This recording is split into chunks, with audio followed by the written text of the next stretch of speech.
The last place I wanted to be was Frostnipistan. This one's wife. The kids will fix it. Hello, I'm H.G. Tudor. Kate Williams, writing in the Telegraph, explains, as Prince Harry flew into London on Monday, royal watchers were wondering aloud whether he would meet his father.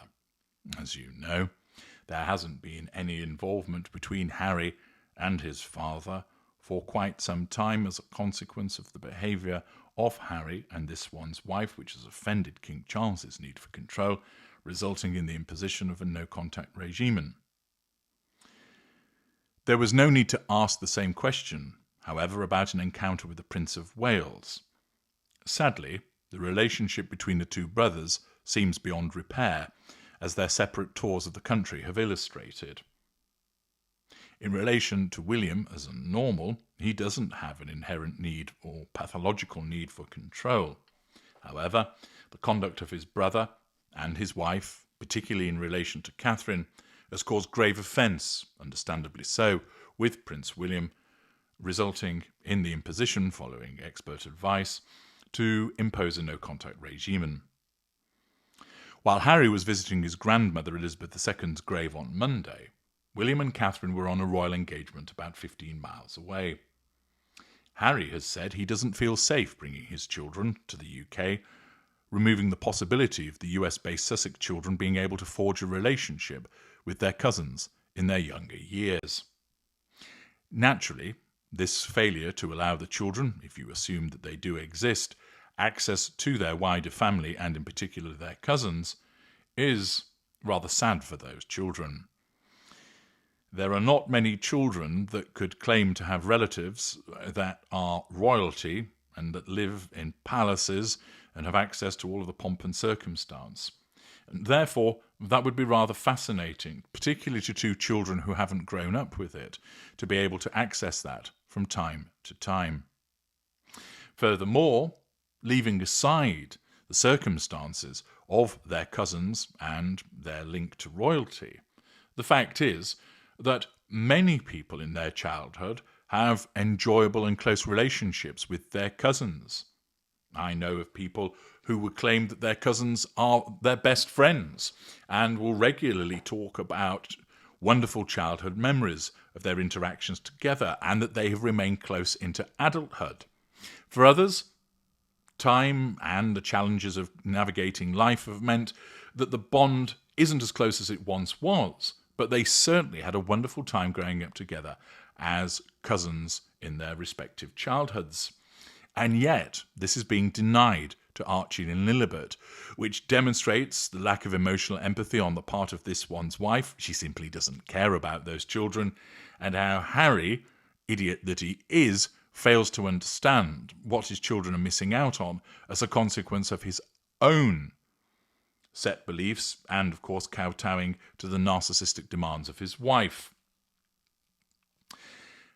The article continues by explaining there is, however, a rich tradition of friendship and support between adult royal cousins in Britain, which points to a way in which the fissure between the Waleses and the Sussexes might be bridged in future, should the younger generation seek to establish their own bond as they grow older.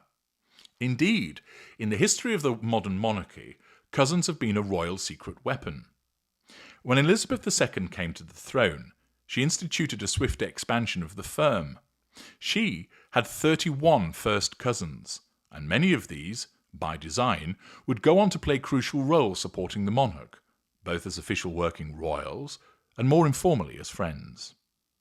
The late Queen's cousin, the Duke of Kent, and his wife Catherine, who passed away last week at the age of 92, were prime examples of the powerful, enduring bond that can form between royal cousins, particularly when it is underpinned by a sense of public duty as well as personal devotion. Yes, but there is a problem there, isn't there, when it comes to the suggestion that the royal cousins might be able to cure the fissure. First of all, they've barely met one another. The suggestion that it's underpinned by a sense of public duty, well, Archie and Lilibet, through no fault of their own, have no sense of public duty because they've not been brought up as royals. What personal devotion is there? They barely know their cousins. They probably spent no time or very little time with them. They're probably not even mentioned to them. They may not even recognise that they exist. The article continues by explaining that the Kents became vital working royals, representing the late Queen at engagements across the world, from overseas coronations to countless sporting and charity events in Britain. The outpouring of affection for the Duchess when she died demonstrated how much of the couple's work and their devotion to Elizabeth was noticed and appreciated by the public. Yes, but where's the devotion that's being evidenced by the Sussexes towards King Charles? There isn't any. At the same time, the Duke of Kent's brother, Prince Michael of Kent, and sister, Princess Alexandra, have carried out numerous engagements over the years, as has Richard, Duke of Gloucester. Lady Margaret Elphinstone, later Margaret Rhodes, the daughter of the Queen Mother's sister, Lady Mary Bowes-Lyon, and only a year older than the late Queen, was a long-term friend, dating from when she played with Elizabeth and her sister, Margaret, at Balmoral. Yeah, but notice again, they actually played together. They did things together. All of these examples would suggest that there is much to gain for the monarch and the family members concerned in enduring bonds between royal cousins. Well, it may well be correct to state that there is much to gain by way of friendship, enjoyable relationships, and also potentially providing a supporting role in relation to royal work. But there's a massive problem with all of that. There's no bond to begin with. First of all, Harry and this one's wife are not working members of the royal family, and therefore their children certainly aren't. And moreover, they don't have anything to do with their cousins as a consequence of the choices and actions of the gruesome twosome. The article continues by looking at other instances of cousin interaction, going so far back in relation to Elizabeth I and Lady Jane Grey, Queen Victoria also, and King Stephen and Empress Matilda. It talks about the Cousins' War from the First World War, demonstrating instances where it hasn't gone particularly well. It then comes back to recent years and states, as much has been apparent not just from the cousins who surrounded the late Queen, but from the relationship Harry and William have enjoyed with their own cousins, particularly Zara and Peter Phillips, as well as Beatrice and Eugenie.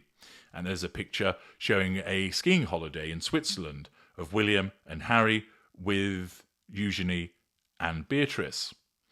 Growing up, the brothers were often happiest in summer holidays at Balmoral, spending hours outside with Zara and Peter. There may be little chance of Archie and Lilibet holidaying with George, Charlotte and Louis at Balmoral over the summer, but it is quite possible that they will seek to strike up a relationship with their cousins as they grow older. Why would they?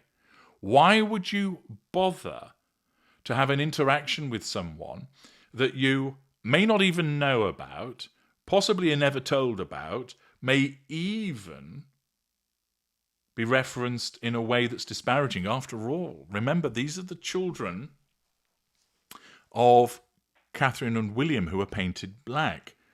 This one's wife isn't going to hold off in any denigrating observations she makes about Charlotte, Louis and George. Remember, she bullied Charlotte when she was a little girl. She's not going to hold back because her narcissism won't allow her to hold back. So it's quite possibly the case that at best the cousins are never mentioned to Archie and Lilibet, and at worst they're smeared by this one's wife. Tell me then, in such circumstances, why on earth would Archie and Lilibet suddenly decide, hey, we're now going to be friends with George, Charlotte and Louis? Why? You've never grown up with them, you've never spent any time with them, you don't understand who they are, and you might possibly have had your minds polluted by what your mother has to say about them. After all, remember, if they were to ask, Mummy, why do we never get to see our cousins?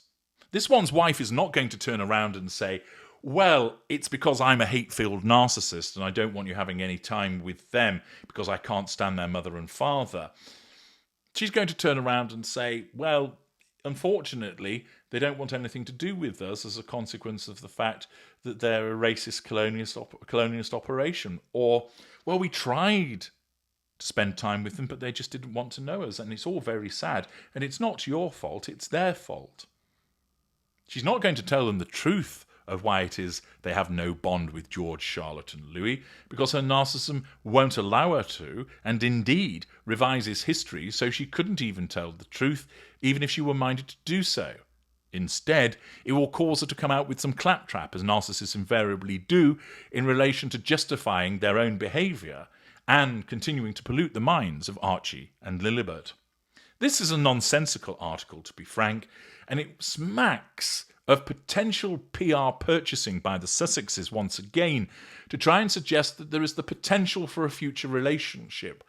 It strikes me that either the author of the article has been smoking something to write such a preposterous proposal in relation to the potential for cousins who don't know one another to suddenly be friends, or, and I deem this possibly more likely, that it is an attempt by the Sussexes through PR building to suggest that there are olive branches that can be offered, that there are relationships that might exist, if not between this one's wife and Harry and William and Catherine, but at least between the children, because the children will fix it. The children will heal the fissure. For reasons that I've outlined, I don't see any possibility of that happening, and certainly not because of the involvement of a narcissist, and this really just does smack of yet more PR activity.